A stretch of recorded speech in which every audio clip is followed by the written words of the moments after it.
Hi, my name is Glenn, and welcome to my boat project and this special edition bonus episode or follow-up to the last episode where I installed my centerboard. As you see behind me, my centerboard is hanging down, and the reason it is, and the reason it looks all scuffed up, is because I was not able to get it down. When I first installed it, it slid in, and then as I removed the jack, it fell right down again, and it seemed to swivel just fine. But then at some point, after I put it back up there, it seemed to swell, almost like wood would do in water. But of course, this is just epoxy and paint, so that's not quite what happened. Nonetheless, I could not get it down until I used my little vibrating cutting tool to trim through the crack, because it's such a tight tolerance. There was literally no room for even a tiny screwdriver or a pry bar. So I had to get my little saw and cut along the edge. What I was trying to cut was part of the housing, but it also ended up removing a lot of the paint and even epoxy. All of this happened as a result of swinging the centerboard down so I could put the backing plate in. Now, the irony is I cannot get to the backing plate because it's too far down. So what I should have done was repeated the way I removed the backing plate, which was after I removed the pin, I stuck a wire through the hole and brazed the centerboard up so the centerboard was almost vertical and the backing plate was right there at the opening. Now, here's the irony. Had I done it that way in the first place, I would not have known that the centerboard was stuck until I got it out in the water. And I was pounding on it with a 10-pound sledgehammer and doing everything I could to get the thing down, and it wouldn't go down. So I finally had to use my little cutting tool to trim in between the housing and the centerboard. So essentially, I made the centerboard too fat. So there are lots of screw-ups here, and that's why I'm doing this special edition. So what do I have to do now? Well, I was looking at it last night, and I was kind of hot and tired and frustrated, so I didn't make a decision, but I slept on it. Then I came back here just now, and I looked at the holes for the backing plate that are at the other end of this centerboard that you see, basically right above my head.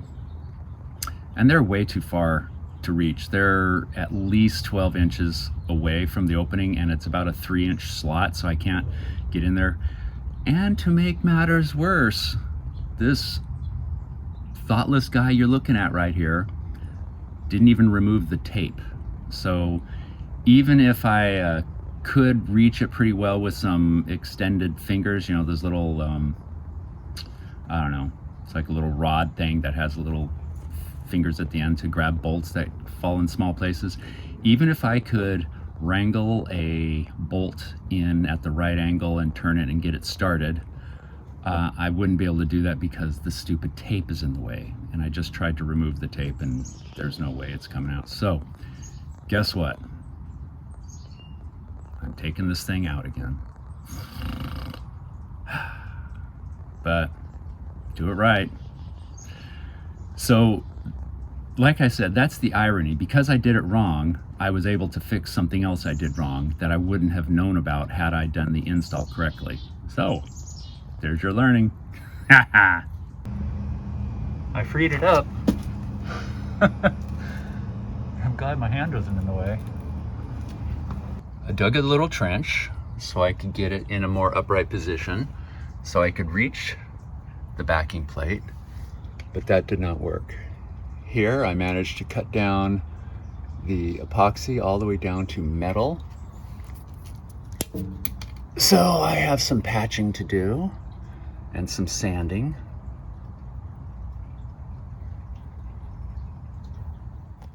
Same thing on the other side, and you can see rust up there. So what I will do this time, after this is out, is I will put a little more effort into cleaning the housing.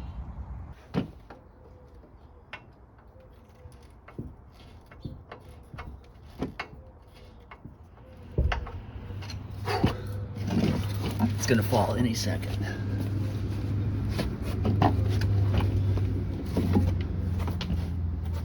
Make sure I'm out of the way. Saw what it did to the wood over there. It busted it up real good. All right,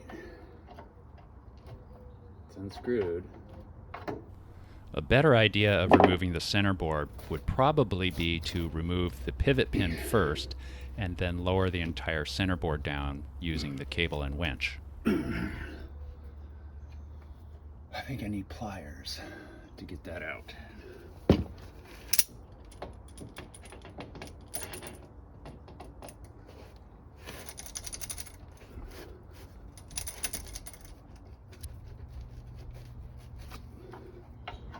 No, it's not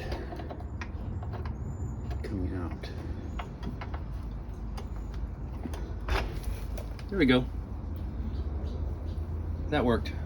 So pull and twist.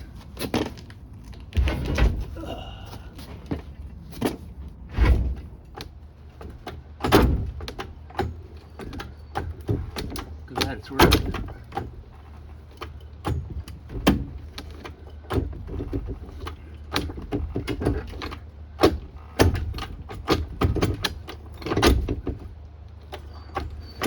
Great, but it's working.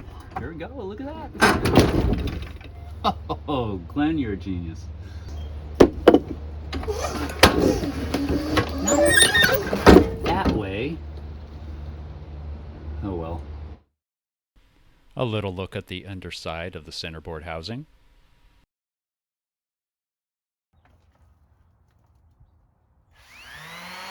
The first thing I had to do after removing the CB was sand it down and prep the damaged area for repairs.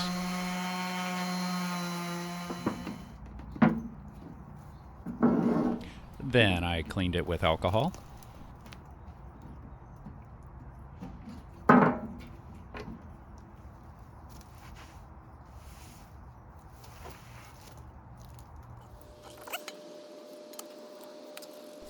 Then I mixed up a batch of Total Fair.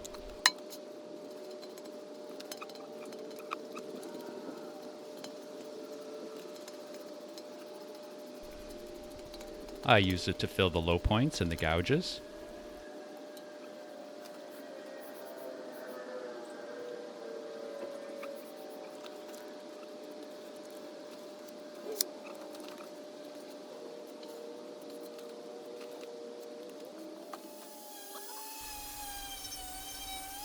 And then after it was cured, I smoothed it all down with my sander again.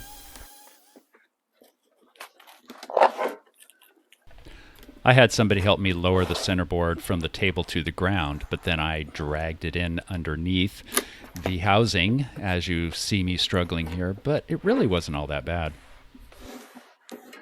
And because I knew I was going to be dragging it in place, I saved the painting till it was up in the housing. That way I could paint both sides at once and it wouldn't get damaged while putting it in place. There we go. Lined up. Yeah, there we go. Shoot. It still won't get in there. It's still too high. There we go. There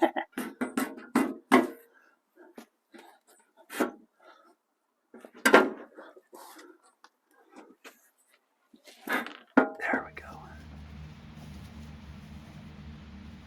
I ran this strap through the pivot hole in the bottom of the centerboard, and I'm using the cable to raise the weight of the centerboard up so the area with the backing plate will be exposed at the top of the opening.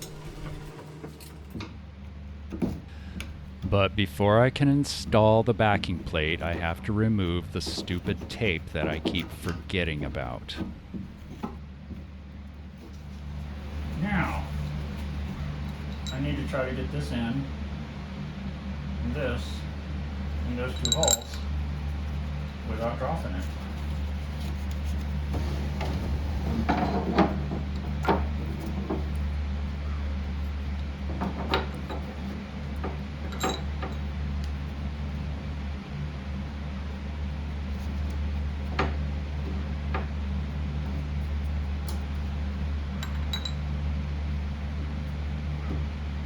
Woohoo! I did it! Okay, so I have the backing plate on. No cable is attached to the tab, so I have to lower this in order to get the cable on. And I can't lower it because it's touching the front of that, so I have to pull it back.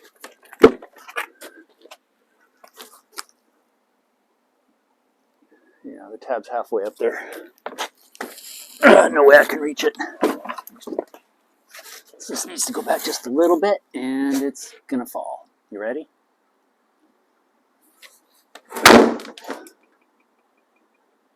Oh, that was the backing plate. Okay, so it's not going down any lower. And I'm not going to be able to reach the tab. So I'll have to get it from up there, and I'm going to have to drill a hole. But it's okay, I was planning on doing that anyways. I just haven't done it yet. So all I have to do now is put the jack under here, and up she goes.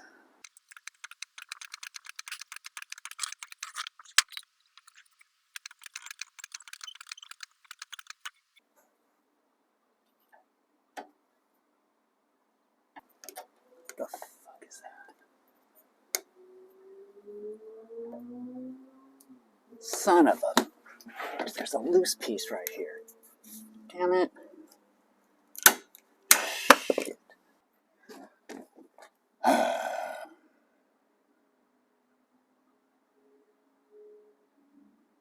I can't put it in until that's taken care of.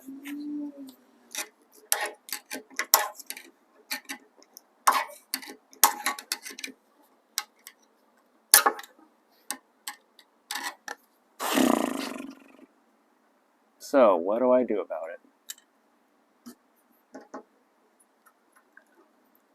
Well, this doesn't really matter for as far as being fair, because it's not really going to get any water flow on it. It'll get wet, so it needs to be waterproof. So what I'm going to do is just put tape on my bolt. I think it'll fit in there.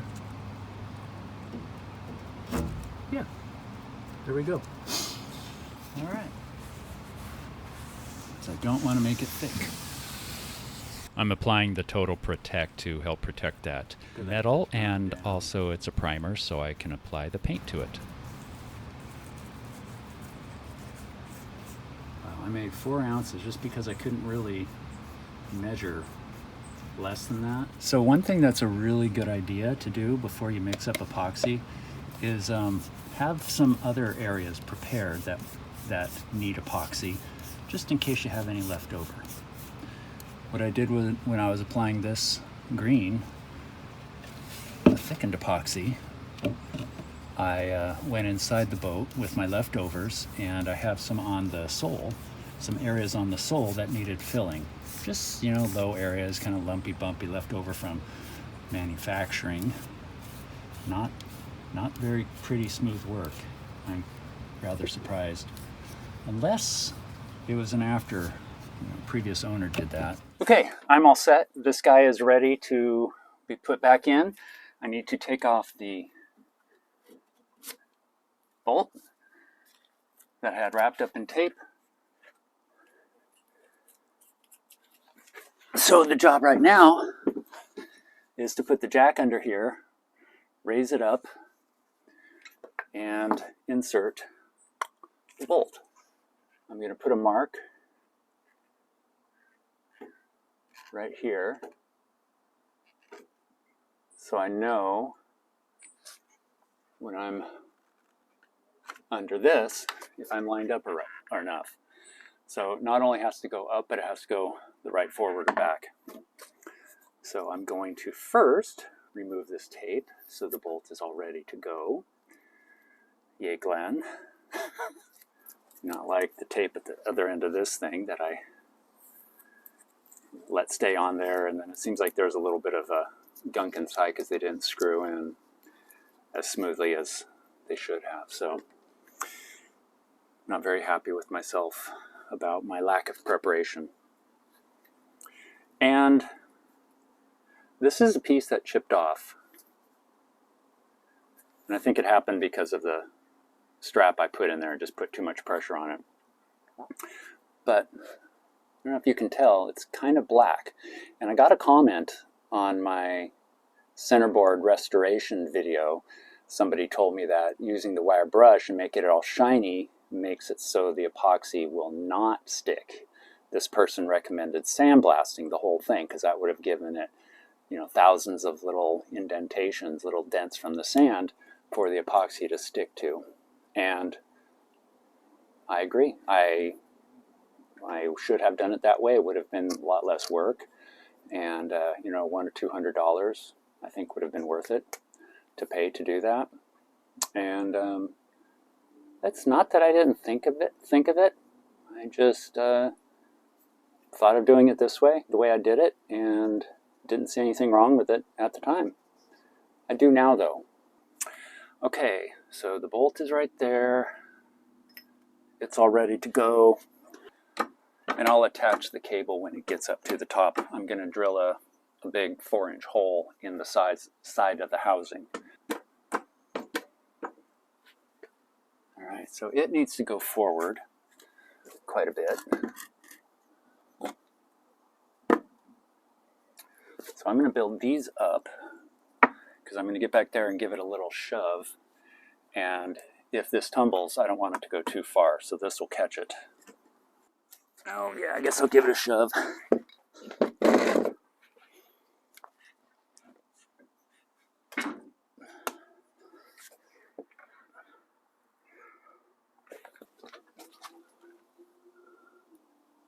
Let's go forward a little bit more.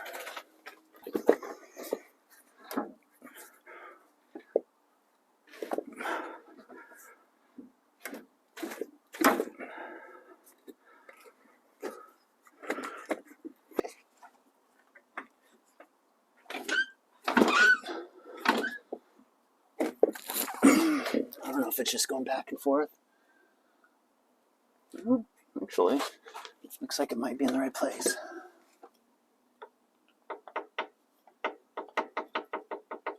So I'm tapping all around in there to see if I can find an opening at all. If I can just sort of wedge it over. So this is the center. I wonder if it needs to go back at all. Maybe up a little bit.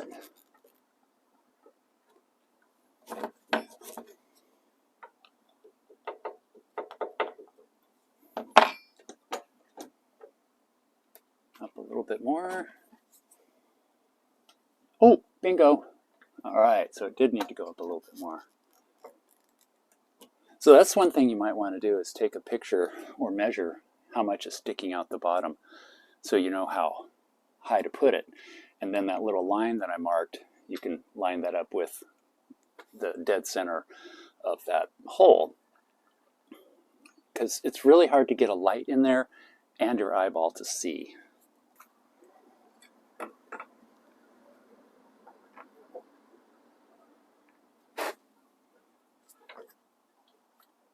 Did I get it? I think I got it. I got it.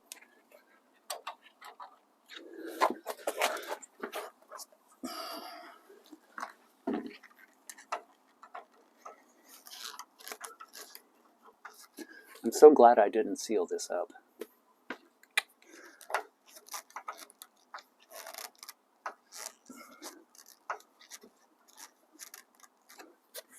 All right, got it. I'm going to leave this here because I need to attach the cable, but I can take this down. Doo-doo.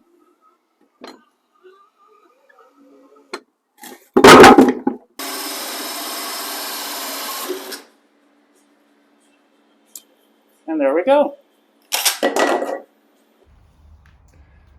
You see how easy it is to access the cable once I've drilled that hole on both sides. I think it'll be easier. I could probably do just one, but I'm doing both. And here's my makeshift winch support. It's not very strong. It's held in there with one screw, but it's enough to hold it in place. So had I done this sooner, I might have been able to do the entire lifting of the centerboard with just this winch. I didn't think of it just because I didn't have the winch set up. But now that it is, I'm thinking maybe I missed out. But I'll let you decide. I hope somebody does it this way and lets me know how it worked out. Seems like it'll work.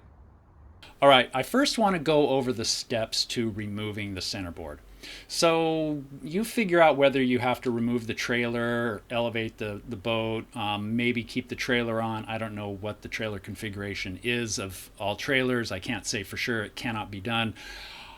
Although I will say with my trailer, it would have been virtually impossible to get the centerboard out with it there. Okay, so first thing you're going to want to do is support the centerboard. You can do that using the cable and the winch that's up in the cabin, or you can put some blocks underneath to hold it. After that's done, you're going to want to remove the pin, the pivot pin or bolt, and then put a thin wire, cable, or a strap from the top of the housing through that pivot hole and back up to the top. And then you're going to want to, if you're keeping the cable attached to the centerboard, you're going to want to let it go all the way down so you can raise up the front portion of the centerboard. So just so you know, this is the front. The boat goes that direction. This is the front. The pivot hole is down here and the backing plate is right here. So what you need to do is lift that backing plate up to the opening of the top of the housing. So that's why you put the strap in here and lift that up. Now you'll have to loosen or remove the cable that is attached to the centerboard, and you might be able to use that winch to bring this up. And then if you're going to lower it with a jack, then you can simply lower that back down, have the jack underneath there, and then lower the whole thing. If you're going to do it with the winch cable, then you're going to use that winch cable to lower it back down. So as you lower the front of it, it'll probably hang down a little bit. I didn't do it this way, but I think it would work. It'll probably hang down a little bit, and then you can just lower it. And you're done. That's really all there is to it. There's not much. You have the pivot pin, the cable, and the backing plate. So once those three things are removed, it's out. And to put it back, you simply reverse that. Well, what did I learn in this project? This is fun because I made some mistakes. I do love that because I made two mistakes, one of the mistakes saved me from the other one being a big problem. So that is that the centerboard got wedged up in there. Had I put the backing plate in when I should have, I wouldn't have noticed that until I got it out on the water. That just, I am so happy because that's the sort of thing that would have really, really spoiled my first sail. So I'm glad that didn't happen. The learning I got from this situation is, one, make sure the centerboard is totally ready. Measure it all the way across from front to back and top to bottom to make sure that there aren't any high points. I really don't think there was in mine. I don't think that's what the problem was, but it's something that's worth checking. Maybe get a level on it with a straight edge so you can go across to see if there's any high or low points. Also, remove that masking tape from the bolt holes for the backing plate. Man, I can't believe how many opportunities I passed up to remove that, and I ended up doing it at the hardest place to do it, which was inside the housing. I mean, it worked out, but still, it was really stupid of me. Number two, make sure the CB is not too thick. That goes on not only that it's flat and smooth and fair, but that it's not thicker than the center portion of the housings. Now, I measured the front and I measured the back of the opening, but I didn't measure in the middle. So I think it may have bowed, or maybe the heat caused it to swell a little bit. It wasn't 100 degrees, but it wasn't 60 either. So that could be why. And third, after installing the centerboard, swing it down and up and down and up several times to make sure that it is moving smoothly. There's nothing hanging up in it. It I could have had a piece of fiberglass fall down in the opening because I was doing a bunch of grinding and there was crap flying all over the place. So I don't know, perhaps. But you want to make sure the housing is clean. You want to make sure that everything swings up and down. And finally, I don't advise wire brushing the centerboard at the end because I did receive a comment on my previous video when I restored the centerboard, and this person said that sandblasting would have been a better idea. It'll give a more pitted finish. It'll get rid of all the rust, but it'll also be more pitted, which will give the epoxy more to hang on to. And that piece I showed you that broke off right around the pivot hole, that was kind of black in there, and so I don't know if that was the OSFO. I think it might have been, but also it probably shouldn't have broken off so easily. So that could be because it was too smooth. All right, there you have it. Mistakes and learning and success. So thanks for watching. If you liked it, please like it and subscribe so you can see when my next episode comes out.